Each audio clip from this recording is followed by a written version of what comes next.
Jest troszkę paradoksów w tym dzisiejszych naszych spotkaniach filmowych, na przykład związanym z tym, że szacowny nieżyjący już dziekan, a później rektor Państwowej Szkoły Filmowej w Łodzi, bardzo dobry reżyser i aktor, patrz, sąsiad, nie pamiętam, Wacek czy Zenek z filmu Barei Nie ma róży bez ognia, to onże właśnie Kluba, czasem się produkował jako aktor, że on swoje najambitniejsze filmy zrobił na początku drogi twórczej, a te, które robił później, były słabsze. Niektóre zaś, tak jak serial telewizyjny Doktor Ewa, który pogrążył na wiele lat tak znakomitą aktorkę jak Ewę Wiśniewską, po prostu mu się nie udały. Kluba terminował u Tadeusza Chmielewskiego, tego autora filmu Ewa chce spać, potem u Rybkowskiego przy Komediach o Anatolu, więc warsztat bardzo dobry.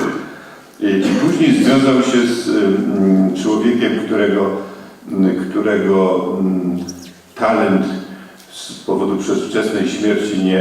nie wyzwolił się tak, jak powinien, a to jeden z, moim zdaniem, z większych talentów w powojennej Polsce, wszechstronny talent Wiesława Dymnego, o nim mówię, o współtwórcy Krakowskiej Piwnicy pod Oranami, ale też o człowieku orkiestrze, o czym za chwilę. Związał się z nim i chciałbym się powiedzieć na dobre i na złe. Na dobre w tym znaczeniu, które przydaje pierwszej fazie twórczości Kluby, a na złe z tym, że nic im razem w sensie formalnym, nie tyle złe słowo, w sensie przebicia do publiczności się nie udawało, bo o ile Chudy i inni, wczesny film z 1966 roku tej pary reżysersko-scenariuszopisarskiej dostał nagrodę Munka, jeśli pamiętam, to film Słońce wschodzi raz na dzień, jak Państwo zaglądniecie do źródeł, jest otoczony pewną taką aurą bohatersko-martyrologiczną, mianowicie został zrobiony w dobie późnego Gomułki, jeśli to słowo coś w ogóle znaczy dla obecnych tutaj, czyli w 1967 roku, a wszedł na ekrany w początku lat 70. za wczesnego Gierka, żeby użyć terminologii dziś już nieużywanej, bo nie mówi się o późnym Kaczyńskim ani wczesnym Tusku, a za moich czasów te sekretariaty partii trwały dłużej, albo ich wynoszono z krzesłami razem, albo naturalna czy nienaturalna śmierć, to dłużej trwało. W związku z tym ja używam tego nazewnictwa z mojej epoki, które nie byłoby obce Klubie, zwłaszcza przy filmie Słońce wschodzi raz na dzień, a także poranionemu razem z Dymnym filmem 5,5 Bladego Józka, który został zrobiony wcześniej, który został zrobiony później niż te dwa wymienione przeze mnie i który w ogóle nie wszedł na ekrany. Więc nie było im łatwo. Więc ten film Słońce wschodzi raz na dzień ze swoją prostotą intencji, choć wyrafinowany w artystycznym wyrazie, o czym za chwilę, dziwne, Państwu się wydaje dziwne, że został zatrzymany, że poszedł na półki. Często w tych wspominkach artystów pojawia się taki motyw, zwłaszcza artystów, którzy dzisiaj już są w wieku dojrzałym czy przejrzałym, to pojawia się motyw taki raczej rodem z Mrożka, pobili panie pobili, pokazuje rany, sińce i im więcej ich ma, tym bardziej się chwali tymi ranami i bliznami wyniesionymi z bojów z okrutną władzą i z cenzurą. Władza bywała głupia, cenzura troszkę inteligentniejsza od władzy, ale zależna od niej, więc czasem, co paradoks, twórcom bardziej się udawało, łatwiej dogadać było z cenzurą, bo mrugali do siebie, jak to w tym wicu, kabaretowym wicie rozumicie, i ten troszkę zmienił, tamten udawał, że nie dostrzega pozorności kosmetycznej zmiany i to szło. Natomiast gdy chodzi o tak zwane rudymenty, no to władza nie była głupia, jeśli tak można powiedzieć, na swój temat. I oprócz jakichś paradnych i zupełnie aberracyjnych interwencji w materiał twórczy, to tutaj ten przykład filmu Kluby dowodzi, że władza, że tak powiem, była świadoma słusznej linii marksistowsko-leninowskiej z naciskiem na to drugie słowo, bo więcej tutaj było troski o Lenina, zdaje się, w tych oporach władzy niż o Marksa. Jeśli komuś to porównanie wyda się niewystarczające lub niestosowne, to mi nie przypierajcie do muru, bo ani do jednego, ani do drugiego klasyka nie jest mi blisko, także ja po prostu się na tym nie znam. Ale chyba to tak właśnie było, o czym wspomnę. Deklaracja intencji Kluby została zapisana w krótkich żołnierskich, nie wiem czy partyjnych słowach, bo nie wiem czy był członkiem PZPR-u Kluba, że tym razem powiadał, chce zrobić film bez żadnego rozdwojenia antynomii, interesuje mnie Polska, to duże słowo, ale chodzi mi o sprawy polskie, że nie obawiam się, że mój bohater to anarchista i zawali droga, nie tylko on broni swojej indywidualności, wszystkimi sposobami jest zadziorny i skłonny do anarchii, ale umie z takim samym uporem walczyć o sprawę, którą uzna za słuszną, potrafi podporządkować się temu, co uważa za swój obowiązek. Ten obowiązek w filmie Słońce wschodzi raz na dzień, o czym muszę Państwa uprzedzić, jest właśnie, może być rozumiane dwuznacznie, bo inna jest tkanka dramaturgiczna filmu i narracyjna jego struktura od zakończenia, które, uwaga, zostało dodane, które, nawiasem mówiąc, to co w sztuce jest bardzo, na szczęście bardzo widoczne, jak kłamiesz, to cię na tym właściwie złapie. Każdy to poczuje, nawet jeśli ma długiego nosa, każdy to usłyszy, nawet jeśli ma przytępiony słuch, coś tu zgrzyta i w finale zgrzyta. W scenariuszu Dymnego bohater, ów heretyk, nie myli z heretykiem, a jeśli ktoś chce pomylić, to proszę bardzo, odrzucony, wyklęty, błąka się przez 2 lata od wsi do wsi i nigdzie nie znajduje jakkolwiek rozumianego przytuliska, podczas gdy w filmie, patrz, to Państwo zobaczycie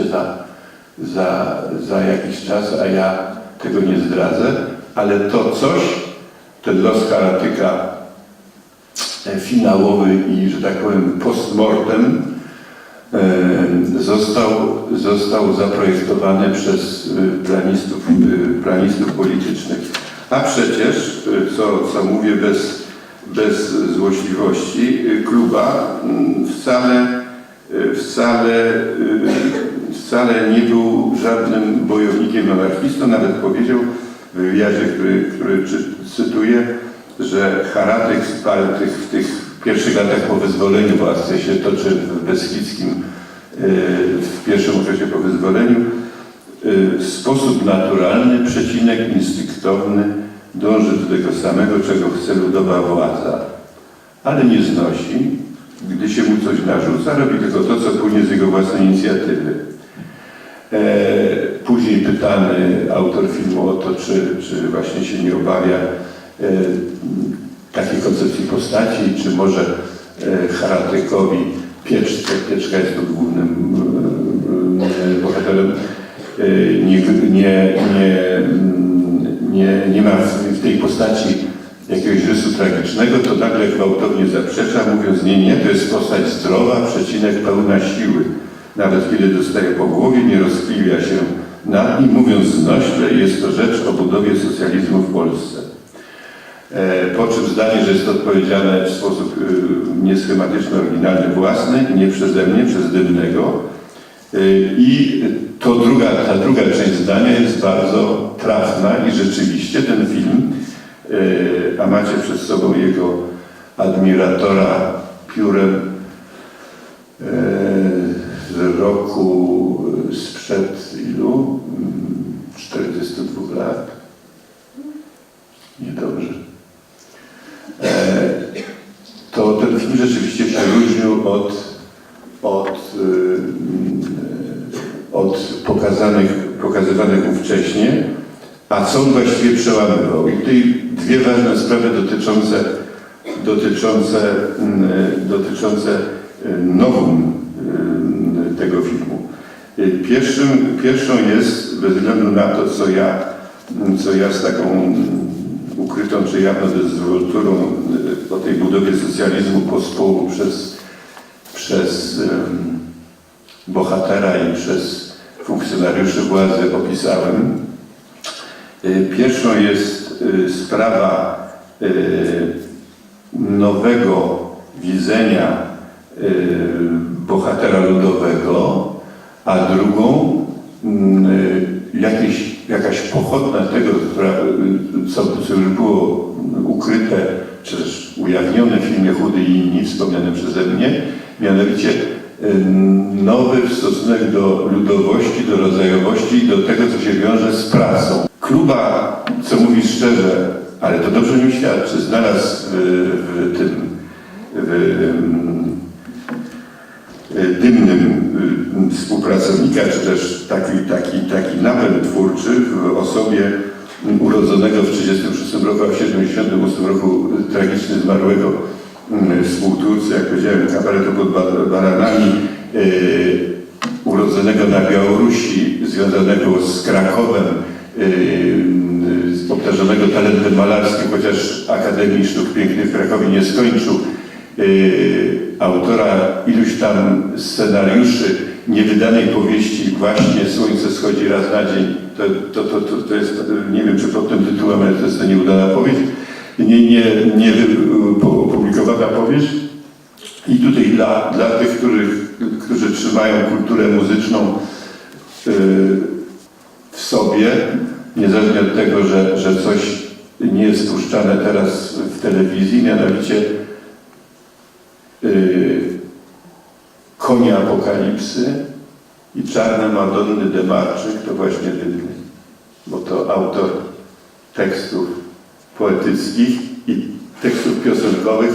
w fenomenalnym zupełnie talencie, którym tam bym na własny użytek może nazwał talentem do takiego poetyzowania rzeczy, które nie uchyla się od konkretu. To znaczy, to nie jest gdzieś w abstrakcji, patrz dzisiejszy film, zwłaszcza gdybyście Państwo przeczytali scenariusz filmu Słońce schodzi raz na dzień, scenopis, który jest mięsistą, pełną konkretu, humoru, nieoczekiwanych wolt prozą. I to w tym filmie jego wpływ jest bardzo widoczny. Drugim takim wspomnianym przeze mnie powodem, czy też jak gdyby znamieniem inności, to jest ta kreacja ludowego bohatera, znowu Chudy i inni, później Słońce, którą tutaj stworzył jeden z najwybitniejszych, tak się o wszystkich mówi, ale kto wie, ja nie wiem, czy bym nie zaryzykował, może najwybitniejszy polski aktor filmowy, Franciszek Pieczka, Wołomnicki, który jest naszym największym aktorem i teatralnym, filmowym, i raczej teatralnym. Pieczka ma tak fantastyczny dorobek. Państwo wiecie, żywot Mateusza, Austeria, to przedtem Chudy i inni, Siekierezada, Leszczyńskiego, Konopielka, Ukolskiego przecież jest w Pogrzebie Kartofla, w pograbku, Jaś Owodnik tytułowy, prawda? Także teraz jak już się pojawia w jakimś serialu, zresztą zabawnie siedzi przed sklepem wiejskim i pije piwo, albo go nawet nie pije, tylko duma o świecie, no to jest nasz. I wcale nie musiał grać tak jak wielu w Czterech Pancernych Psie, żeby popularność. Fantastyczny aktor, który, nawiasem mówiąc, ma przeszłość teatralną nie z tutaj ze stołecznych scen, tylko z desek jeleniogórskiego teatru. To czym też trzeba pamiętać. Czyli to jest jak gdyby, mówiąc językiem szachowym, naturszpiler. Nie ten, który się naczytał książek, tylko ten, który po prostu gra z Bożej łaski. Ta kreacja Haratyka jest ten jego konflikt między nieoświeconym a oświeconym socjalizmem, te wyrzucenie z kompanii jednego z kompanów Koślawego, nie po to, żeby odróżnić się od tego cynicznego złodziejaszka, bo on sam prosiłby o pozwolenie na szabel od biskupa, tylko że tamten, cytat, za młody i gotów nie zrozumieć, te wszystkie jego zachowania, które się później składają w postawę, ale które są bardzo dalekie od publicystyki. Ten film dlatego ma znaczenie, że jest odległy od publicystyki. Tak jak postać Pieczki, to nie jest żaden bohater scenariuszowy, nie na papierze napisany taki, który się kłócił z władzą, ale dążył do tych samych celów, co komunistyczna władza, tylko to po prostu Pieczka, który się znalazł we wsi beskidzkiej z kolegami, a tu nagle, chciałoby się zacytować, a nie ma czasu, fragment scenariusza Dymnego, na tyle, jak powiedziałem, konkretny i abstrakcyjny zarazem, trzymający się ziemi i jednocześnie wynoszący w powietrze, żeby to docenić. Film ma bardzo charakterystyczne i fajne motywy obrazowe, takie jak ukazywanie bohatera górującego całą postacią nad miniaturową wioską, jak ta scena z posłami reprezentującymi ludność, którzy dosiadają koni i galopują ku szczytowi ukrytego we mgle wzgórza, na którym jest budowla podobna do strażackiej remizy, ale uwaga, to jest pewne siedlisko władzy, prawda? Jest oprócz tych momentów takich komediowych, czy wziętych z lirycznej komedii, są widoczne ślady wojny w tych wypalonych przez wojnę chałupach chłopskich, w tym co jakimś takim ołowiu chmur, które nad tymi chatami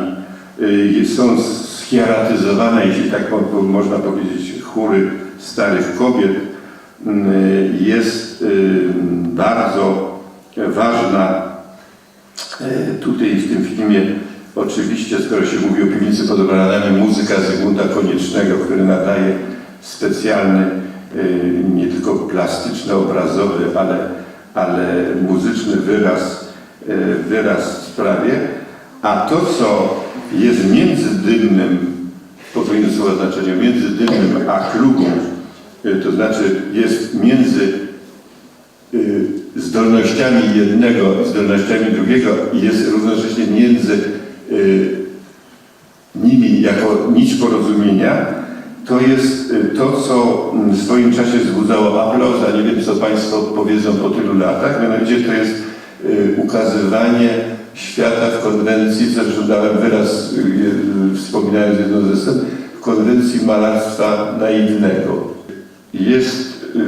tutaj montaż antyintelektualny, jest cała fabuła właściwie w jednym obrazie, wieloplanowym, tak jak gdyby, jeśli tak można powiedzieć, z głębią ostrości. Kto chce czytać i kto umie czytać na filmie, który jest przecież zjawiskiem ruchu, a tutaj te obrazy są rzeczywiście z ruchem związane, a nie ze statyką. Kto umie dotyczać, to proszę zauważyć wiele planów, które się jak gdyby przenikają w sensie treściowym ze sobą. To jest bardzo ciekawe, choć to dążenie do malarstwa naiwnego w swoim czasie utożsamiane z takim malarzem do dziedzina modnym czy popularnym Nikiforem, alias Nikiforem Krymickim, raczej idzie w stronę, chyba tak sądzę, w stronę innego prymitywisty Teofila Ociepli i grupy janowskiej, zwłaszcza gdy chodzi o motyw walki dobra i zła. Dlaczego film został odrzucony? No, wracam do tego, o czym mówiłem. Władza chyba wiedziała, co robi. Albo heretyk, heretyk, tak jakby się to słyszało i widziało w perspektywie fabuły, albo indywiduum, indywidualność, postać krwi i kości, która walczy nie tyle o wasze, ale o moje, no i może paru kolegów, ale nie o abstrakt ideologiczny, albo to, co przynosi w teczce lub w głowie urzędnik aparatu bezpieczeństwa. Te sprawy się absolutnie nie łączą i ponieważ, powiem tu jakieś bezeceństwo, ale płynące z głębokiego przekonania, ponieważ doktryna o dyktaturze proletariatu jest właściwie doktryną w sensie semantycznym, kontrrewolucyjną, bo nakłada wędzidła rewolucji i masę podporządkowuje partii i ten rozum zbiorowy to jest zbiorowy rozum monopolizowany przez biurokrację, a nie przez ten tłum heretyków, których zobaczymy na ekranie, to władza wiedziała, co czyni i to, że zamknęła film na 4 spusty, no to widocznie dlatego, że zbytnio heretyczny był ten heretyk. I kropka. Martyrologia skończyła się w 1992 roku. Trochę inaczej już na ten film spoglądano, ale moim zdaniem, no zobaczymy, to od Państwa zależy, moim zdaniem on na swoich walorach artystycznych, zwłaszcza Dymny, Pieczka, Konieczny, i pamiętajmy o klubie jako o tym jego najważniejszym chyba filmie, że on nie stracił.